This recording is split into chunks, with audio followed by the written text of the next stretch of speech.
واش عارفين باللي المغرب فيه مليارديرات، ولكن في نفس الوقت كاين شباب خدام ب1500 2500 درهم؟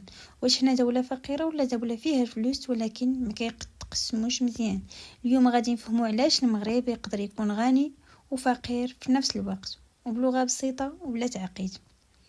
باش نفهموا الموضوع خصنا نفرقوا بين جوج حوايج: شحال كيدخل البلد كامل اللي هي الثروة الوطنية، وكيفاش كتتقسم هاد الثروة بين الناس.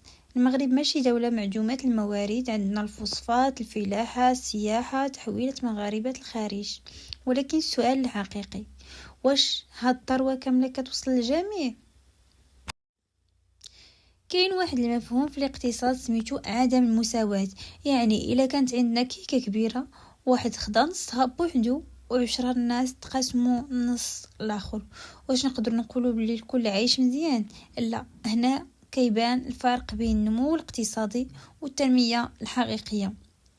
علاش الثروة كتركز عند فئة قليلة؟ كاينين بزاف الاسباب، منهم الاقتصاد غير المهركل كبير بزاف، فرص الشغل محدودة في قطاعات عالية القيمة، التعليم ما مرتبط مزيان بسوق الشغل، تركيز الاستثمار في مدن معينة، الدار البيضاء، الرباط، قنيطرة.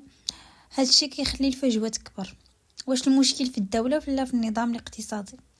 ماشي الموضوع ابيض واسود.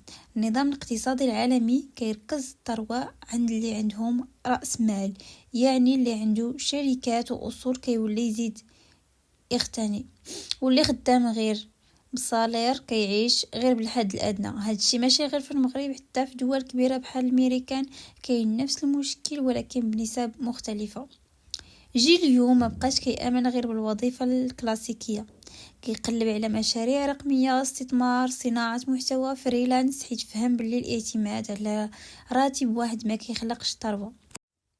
شنو هما الحلول الممكنه باش الدولة تنقص من الفوارق؟ خصها تعليم قوي مرتبط بالاقتصاد الحديث، دعم المقاولات الصغيرة، ضرائب عادلة، استثمارات في الصحة والبنية التحتية. هذا الشيء كيخلق طبقة متوسطة قوية، وهي العمود الفقري لأي اقتصاد ناجح. دابا السؤال ليك انت: واش في نظرك المغرب فقير ولا المشكل غير في توزيع الثروات؟ كتب لي رأيك في التعليق، وإلا عجبك الفيديو ما تنساش دير لايك وتشترك باش نكملوا نفكوا الاقتصاد.